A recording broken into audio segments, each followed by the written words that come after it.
जी बच्चों, kinetics of third order reaction हम discuss कर रहे थे और मैंने आपको बताया था कि थर्ड ऑर्डर रिएक्शन के 4 पॉसिबल केसेस हैं, जिसमें से एक केस ये था कि तमाम रिएक्टेंट की इनिशियल कंसंट्रेशन सेम हो, जो कि हमने लास्ट टाइम डिस्कस किया था। थर्ड ऑर्डर रिएक्शन का जो दूसरा केस है हम वो डिस्कस करने जा रहे हैं, और ये दूसरा केस ये है कि इसमें 3 रिएक्टेंट की बजाय 2 रिएक्टेंट इन्वॉल्व हैं। Order of reaction with respect to one reactant 2 है, जबकि order of reaction with respect to another reactant वो 1 है। ओवरऑल ऑर्डर ऑफ रिएक्शन 3 है। मैं सपोज करता हूं कि मेरे पास ए और बी कोई रिएक्टेंट हैं और ये प्रोडक्ट में कन्वर्ट हो रहे हैं। ए जो है उसके 2 मोल बी के 1 मोल से रिएक्ट करके प्रोडक्ट का सपोज 1 मोल जनरेट कर रहे हैं। और अगर हम सपोज करें कि ये एलिमेंट्री रिएक्शन है, तो order of reaction with respect to A 2 है, order of reaction with respect to B 1 है, ओवरऑल ऑर्डर ऑफ रिएक्शन 3 है। हम सपोज करते हैं कि T0 पर A की जो इनिशियल कंसंट्रेशन है वो स्मॉल a है, जबकि B की जो इनिशियल कंसंट्रेशन है वो स्मॉल b है। आफ्टर टाइम t A की कंसंट्रेशन A से कम होकर A माइनस 2x हो जाएगी, जबकि B की कंसंट्रेशन B से कम होकर B माइनस 2x हो जाएगी, जबकि प्रोडक्ट की कंसंट्रेशन 0 से इंक्रीज करके x हो जाएगी। आप देखें कि जब B का 1 मोल कंज्यूम होता है तो A के 2 मोल इस एक्सप्रेशन के मुताबिक कंज्यूम होने चाहिए। यही रीजन है कि जब B से x कम होगा तो A से 2x कम होगा, और जो P बनेगा वो x होगा। अगर हम इस रिएक्शन के लिए रेट लॉ एक्सप्रेशन लिखें तो हम यूं लिखेंगे कि rate of reaction in term of rate of formation of product, जो कि dx over dt है, it should be equal to a rate constant and available concentration of reactant A at any time t raised to power 2 and available concentration of reactant B raised to power 1। आप note करें कि B के लिहाज से जो order of reaction है वो 1 है, जबकि A के लिहाज से जो ऑर्डर ऑफ रिएक्शन है वो 2 है। ओवरऑल ऑर्डर ऑफ रिएक्शन 3 है, और ये जो K है ये थर्ड ऑर्डर रेट कांस्टेंट है, और इसके यूनिट dm6 पर मोल स्क्वायर पर सेकंड है, जो कि इसी एक्सप्रेशन से निकाले जा सकते हैं। ए की जो अवेलेबल कंसंट्रेशन है उसको मैंने a माइनस 2x का नाम दिया है, लिहाजा कैपिटल A को मैं a माइनस 2x से रिप्लेस कर देता हूं, जबकि B की जो अवेलेबल कंसंट्रेशन है उसको मैंने b माइनस एक्स का नाम दिया है, लिहाजा कैपिटल B को मैं b माइनस एक्स से रिप्लेस कर देता हूं।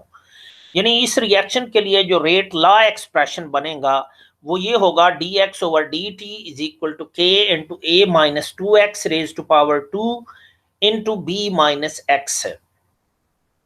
ये मैथमेटिकल एक्सप्रेशन डिफरेंशियल इक्वेशन है, ये variable separable first order differential equation है। ये डिफरेंशियल इक्वेशन इसलिए है कि इसमें x का derivative with respect to t involve है। ये वेरिएबल सेपरेबल डिफरेंशियल इक्वेशन इसलिए है कि इसमें x और t वेरिएबल हैं और उन वेरिएबल को सेपरेट किया जा सकता है। ये फर्स्ट ऑर्डर डिफरेंशियल इक्वेशन इसलिए है कि इसमें x का फर्स्ट डेरिवेटिव इन्वॉल्व है विद रिस्पेक्ट टू t, इसलिए ये variable separable first order differential equation है। ऐसी डिफरेंशियल इक्वेशंस को सॉल्व करने का तरीका ये होता है कि सबसे पहले वेरिएबल को सेपरेट किया जाता है और फिर इंटीग्रेशन की जाती है। तो अगर आप वेरिएबल सेपरेट करते हैं तो इस dt को आप k के साथ ले जाएं, और ये जो बाकी क्वांटिटी है ये वाली, इसको आप डिनोमिनेटर में ले जाएं। तो इसको रीअरेंज करके यूं लिखा जा सकता है कि 1 over a minus 2x square into b minus x should be equal to k into dt। तो इसको आप इंटीग्रेट कर दें, यानी ये इंटेग्रल का साइन मैंने इधर अप्लाई किया है। दोनों साइडों से आप इंटीग्रेट करेंगे। इंटीग्रेशन के रूल्स मैंने आपको बताए थे, जो कि आप जानते भी हैं कि इसको इंटीग्रेट करना तो इजी है, जबकि इसको इंटीग्रेट करने के लिए हम एक टेक्निक यूज करते हैं मैथमेटिक्स की, जिसको पार्शियल फ्रैक्शन कहा जाता है। सो हम पहले इसको इंटीग्रेट करना चाहते हैं, क्योंकि इसकी इंटीग्रेशन तो आप जानते हैं कि K T plus constant of integration C इसका आंसर होगा। ये वाला फार्मूला आप जानते हैं। जबकि इस फंक्शन को इंटीग्रेट करने के लिए आपको ये जो फंक्शन है इसके फ्रैक्शन बनाना पड़ते हैं, और फ्रैक्शन बनाने के लिए आप जो टेक्निक यूज करते हैं वो पार्शियल फ्रैक्शन मेथड है। और उसके अकॉर्डिंग ये है कि ये जो फंक्शन है जो कि 1/a-2x² into b minus x है, इसकी फ्रैक्शन बना ली जाती हैं। और फ्रैक्शन पार्शियल फ्रैक्शन के जो रूल्स हैं वो भी आपने छोटी क्लासेस में पढ़े हैं। उसके अकॉर्डिंग अगर ये रिपीटिंग फैक्टर इसके अंदर मौजूद हो तो फिर इसकी फ्रैक्शन बनाने का रूल ये होता है कि ये a/a-2x लिखा जाएगा प्लस b/a-2x की जो पावर है वो वाली फ्रैक्शन लिखी जाएगी, और प्लस c/b-x लिखा जाएगा।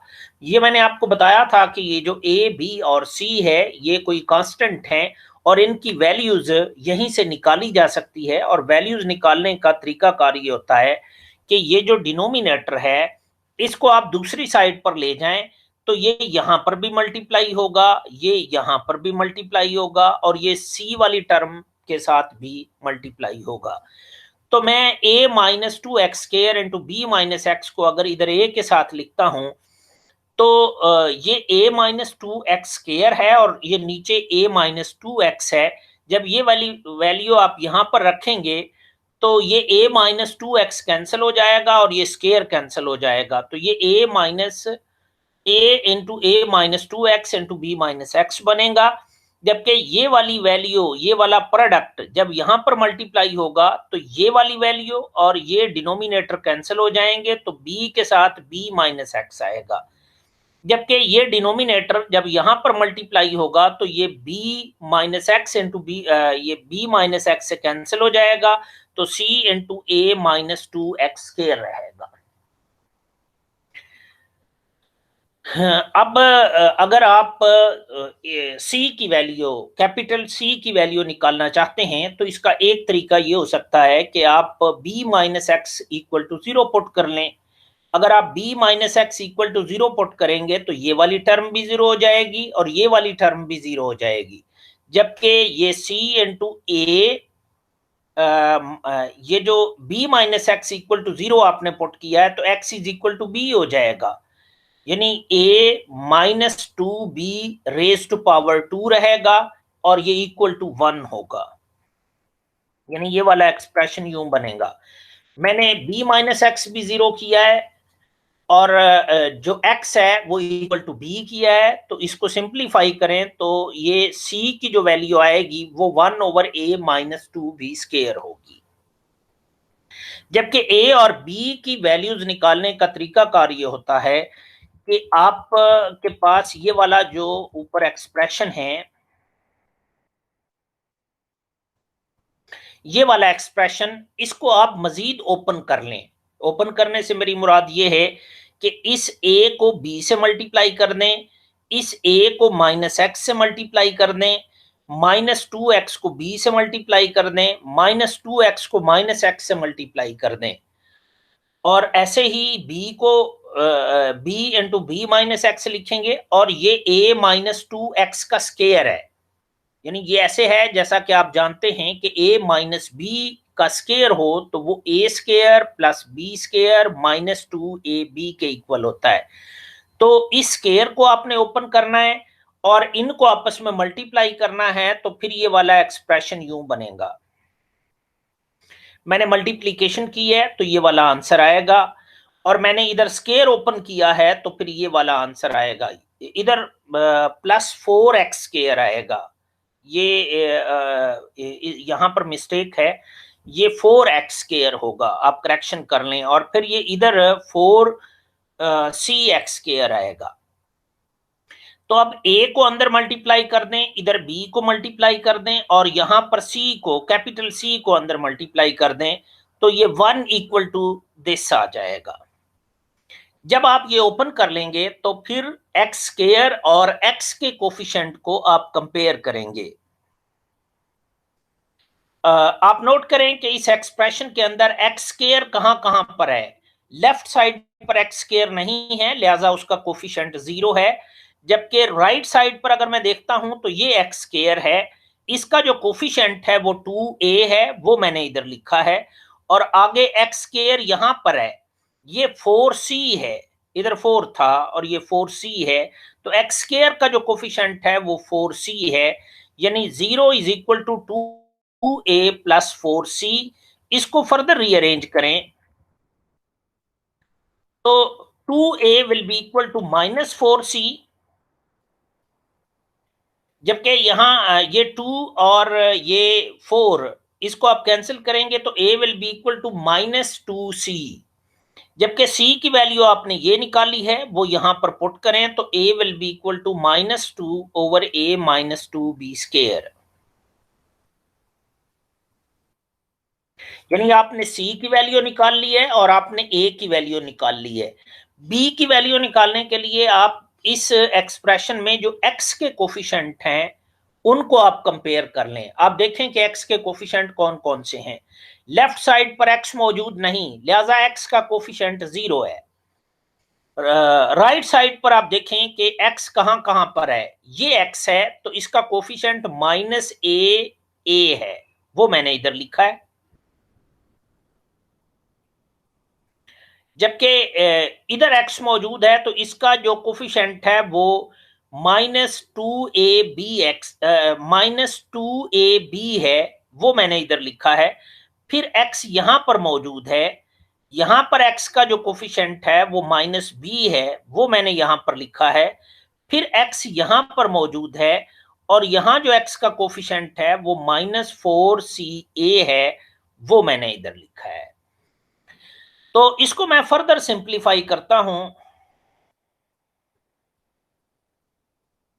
मसलन आप माइनस कैपिटल ए यहां से कॉमन लें तो ये minus capital A into A plus 2b रहेगा। और ये जो माइनस बी है इसको आप एक्सप्रेशन की दूसरी साइड पर ले जाएं तो ये प्लस हो जाएगा और ये -4ca रहेगा। अब आपके पास a की वैल्यू भी इधर मौजूद है और c की वैल्यू भी आपने ऊपर निकाली है, वो वाली वैल्यूज आप इधर पुट करें तो ये a की वैल्यू नेगेटिव थी तो ये नेगेटिव पॉजिटिव हो जाएगा और ये 2 ओवर a -2b स्क्वायर उसकी वैल्यू थी तो ये रहेगा। और c की वैल्यू जो आपने निकाली है वो 1 ओवर a -2b स्क्वायर थी, ऊपर आपने निकाली है, वो यहां पर पुट करें। अब इसमें आप देखें कि जो डिनोमिनेटर है वो दोनों में सेम है, उसको आप इधर कॉमन ले लें तो ये ऊपर 2a प्लस 4b -4a रहेगा। इसको सिंप्लीफाई करें तो ये 4b और ये -4a और ये 2a, तो ये 4b -2a रहेगा। आपने b की वैल्यू भी निकाल ली है, a और c की वैल्यू आप ऑलरेडी निकाल चुके हैं। जब a b और c की वैल्यूज आपके पास आ जाएंगी तो ये ऊपर वाले एक्सप्रेशन में पुट कर दें जहां आपने a b और c के साथ फ्रैक्शन लिखी थी। तो मैंने इधर a की वैल्यू पुट की है, इधर मैंने b की वैल्यू पुट की है और इधर मैंने c की वैल्यू पुट कर दी है। तो अब इसके आप डिनोमिनेटर को देखें जो कि a-2b स्क्वायर इधर भी है, इधर भी है और इधर भी है, इसको आप कॉमन ले लें तो इधर रहेगा -2a ओवर a -2x, जबकि ये 2 into 2b -a over a -2x square रहेगा और ये 1 over a -2b square common आ जाएगा तो 1 ओवर b -x रहेगा। हमें दरअसल इस फंक्शन का इंटेग्रल चाहिए था तो इसको इंटीग्रेट कर देते हैं।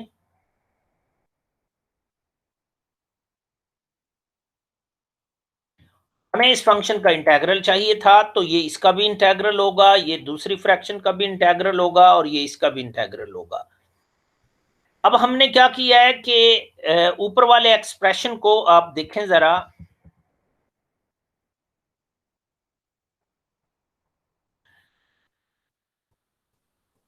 कि ये इंटेग्रल होगा इंटेग्रल ऑफ -2/a-2x, जबकि इसमें से ये 2b-a को जरा आउटसाइड पर लिख दें, इसको नीचे से आप ऊपर ले जाएं तो इसके एक्सपोनेंट का साइन माइनस हो जाएगा, इधर माइनस कर दें और ये -2 को आप इधर कर दें और ऐसे ही इधर माइनस कर दें तो ये -1/b-x का इंटेग्रल हो जाएगा। ये काम मैं इसलिए कर रहा हूं कि फार्मूले की जो रिक्वायरमेंट है उसको पूरा किया जा सके। अब फार्मूला की रिक्वायरमेंट क्या है और कैसे है, कि मैंने a-2x के ऊपर -2 लिखा है, क्योंकि a-2x को अगर मैं डिफ्रेंशिएट करता हूं तो उसका जो डेरिवेटिव आएगा वो -2 आएगा। अब रूल ये है कि नीचे वाले फंक्शन का डेरिवेटिव उसके ऊपर मौजूद हो तो उसको इंटीग्रेट करते वक्त डिनोमिनेटर का नेचुरल लॉग लिखते हैं, जबकि ये 2b-a जो था इसको मैंने आउटसाइड पर लिखा है, जबकि जो इधर 2 था वो मैंने यहां पर लिखा है और इधर मैंने माइनस लगाया है -2 और इधर भी मैंने अपनी तरफ से माइनस कर दिया है, ये माइनस इंटू माइनस वही प्लस हो जाएगा। जबकि ये a-2x डिनोमिनेटर में था, इसको मैं नीचे से ऊपर ले गया हूं तो इसकी पावर का साइन बदल जाएगा जो कि -2 हो जाएगा। अब ऐसा हमने क्यों किया है, इसलिए कि हम ये जानते हैं कि इस पावर को छोड़कर इस अंदर वाले फंक्शन का डेरिवेटिव अगर उसके आगे मौजूद हो तो उसको इंटीग्रेट करते वक्त उसकी पावर में एक ऐड करते हैं और वही उसका डिनोमिनेटर बनता है। तो फार्मूले की रिक्वायरमेंट मैंने पूरी कर दी है कि अगर पावर को छोड़कर अंदर वाले फंक्शन का डेरिवेटिव उसके आगे मौजूद हो तो उसको इंटीग्रेट करते वक्त उसकी पावर में एक ऐड होगा और वही इसका डिनोमिनेटर रहेगा।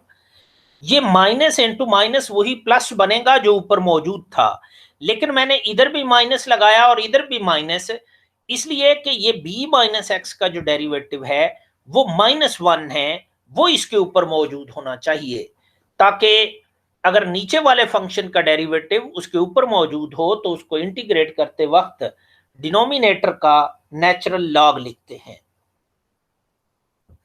तो आपने फार्मूले की रिक्वायरमेंट पूरी कर दी है, ये भी नीचे वाले फंक्शन का डेरिवेटिव उसके ऊपर मौजूद है, तो इसको जब इंटीग्रेट करेंगे तो डिनोमिनेटर का नेचुरल लॉग लेंगे।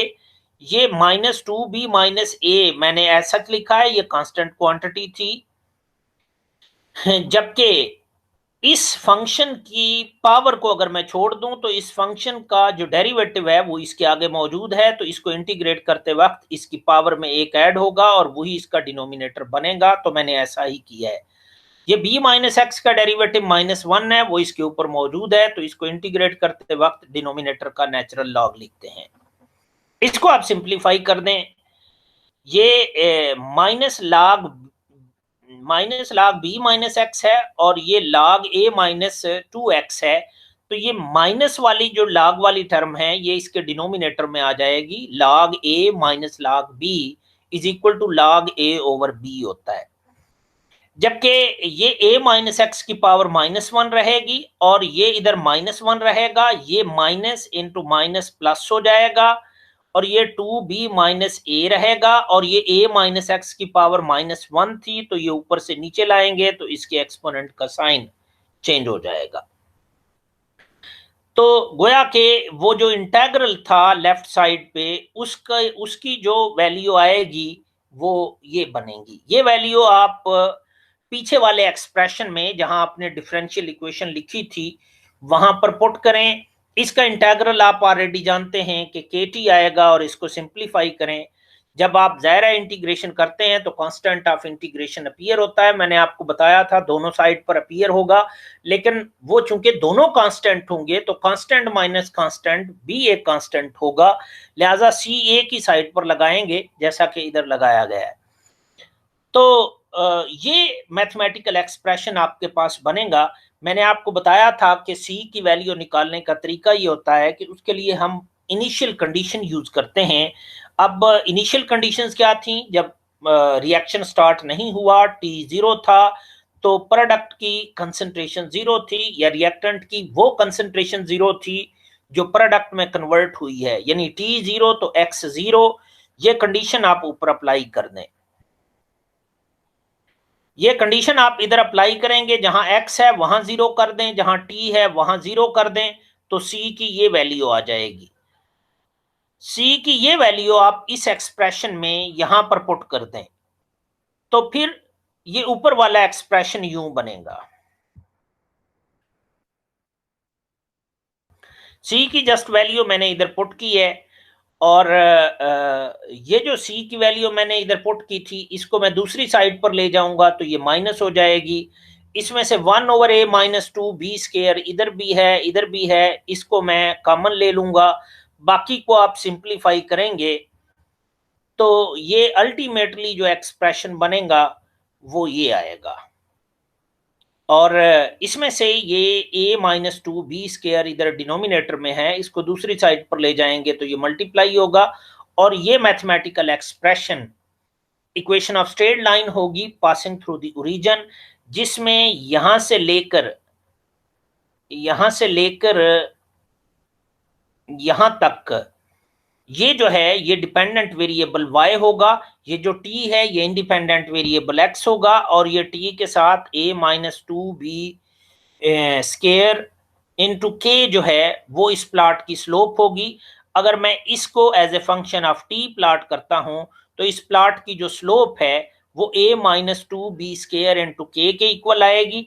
अगर मैं k निकालना चाहता हूं तो प्लॉट की स्लोप को मैं a-2b स्केयर पर डिवाइड कर दूंगा, तो रेट कांस्टेंट k की वैल्यू निकाली जा सकती है, जो कि थर्ड ऑर्डर रेट कांस्टेंट होगा, और इसके यूनिट dm6 पर मोल स्क्वायर पर सेकंड होंगे।